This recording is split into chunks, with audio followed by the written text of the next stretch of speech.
What is going on, guys? Will Makes Random Videos back with another video. In this video, I'm going to be showing you the best OBS recording settings for 2022 on the newest version of OBS, I guess.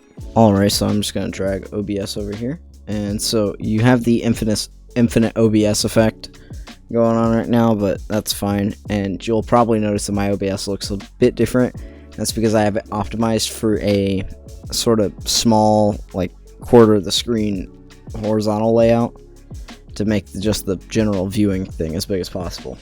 Alright, and so we go into settings, and we're gonna go video for this part, which I can't change anything and right now since we're actually recording with OBS right now, which is why you have the infinite window going. Anyway, you're going to want to set your base canvas resolution to the resolution of your monitor, and the resolution of your monitor you should know considering you probably bought the monitor, and how you can check that is if you go into settings on your computer,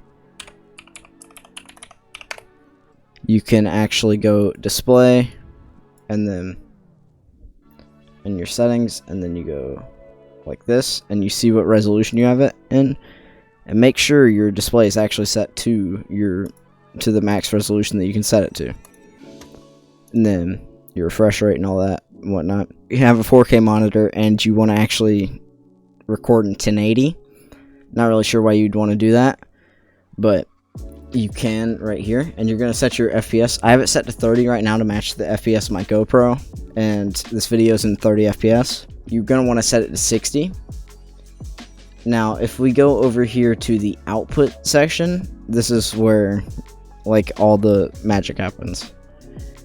So I have my streaming stuff set up different than my recording stuff, but this is my streaming stuff. If you have an Intel like CPU, it has integrated graphics, there's this thing called QuickSync, and this is a very good thing because it reduces the load on your graphics card, and you already have that iGPU that's not doing anything, and so you might as well put it to use by making it record or whatever while your graphics card's playing the game. You know what I'm saying? And then so I have this set to QuickSync, and then I have my output rescaled just for my stream, but yeah, that's just so I can get the best, sort of like 1600 by 900, because on Twitch they sort of don't set you to a priority to be able for your viewers to downscale it. So in order for just as much compatibility as possible, I lowered it a little bit, and this also means that your Wi-Fi doesn't have to be as good, because my upload speed is not very high on my Wi-Fi. My download speed's amazing, but my upload speed's not very high. Now if I go into recording, this is sort of where all the stuff happens. So you have to make sure your output mode's set to advanced also, just to make sure you know that. If you're not seeing all this, but you're going to set your recording path not to the path of your game, whatever your game's playing on, because you don't want that. It stutters, like the game will physically stutter because of it trying to record and like pull stuff off of that drive and whatnot, and you don't want that. You don't want to set your recording format to MKV if your editor supports it, though if your editor doesn't support it, don't set it to this, set it to MP4. But what MKV allows you to do is if OBS all of a sudden crashes, your entire computer crashes, it will still save the file and you won't lose like 45 minutes of recording time. And so that's good. And being that DaVinci Resolve now supports it and I don't have to go through and convert it and all that stuff, I choose to use MKV. And I have my encoder set to QuickSync. I'm recording to 5 audio tracks specifically because I am too much of a perfectionist, and I like to be able to... This microphone's already being EQ'd by a specific thing in OBS, but I'm probably going to go through and EQ it in DaVinci Resolve a second time. And so I have my microphone set to a different track, then my game, then my Discord, then my, like, even my browser is on a different audio track, and Spotify isn't, I can't even hear Spotify, I just have it on a separate thing for when I'm streaming. But yeah, I have a video, it'll be linked in the description, and it'll probably be in the card that should be up to the top right if I remember correct. And yeah, it'll teach you how to separate all your audio like that using a separate plugin. I'm using OBS's built-in one that is new now, but yeah.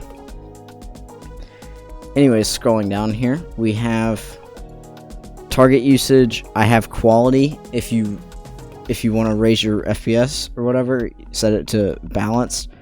I have it set to quality right now because I'm doing a tutorial, but I'll probably set that to balance the next time I play a really demanding game like Warzone, as it does drop your FPS a little bit. Set this to high, which is the default most of the time. Just leave this be. But you're going to want to set your rate control to CQP. Like, you don't want it at CBR. CBR is more of stream stuff. And then these three things, I just set them all to the same one, and it works out great. Because it used to be all grouped under one thing whenever it was the old OBS, sort of. And so the lower the number you go, the like less performance, but the more like visual quality it is. But it gets super demanding, the lower numbers. And then if you raise the number up, might have a little bit blurriness to it or whatnot, but it will be easier to run. And then I'd just set my latency to normal for recording because it doesn't really matter. And on the old OBS, it was 2 B frames, and so I just put it back to 2 B frames. It defaults to 3, but it doesn't really affect too much, and so I just set it to 2 because it's a bit easier to run, I would believe. And so all these settings will allow you to have a crystal clear recording. And yeah, anyways, I'll see you in the next one. Thanks for watching. Let me know if you enjoyed it, and good. Bye. That was with the left hand. That felt awkward. Weird.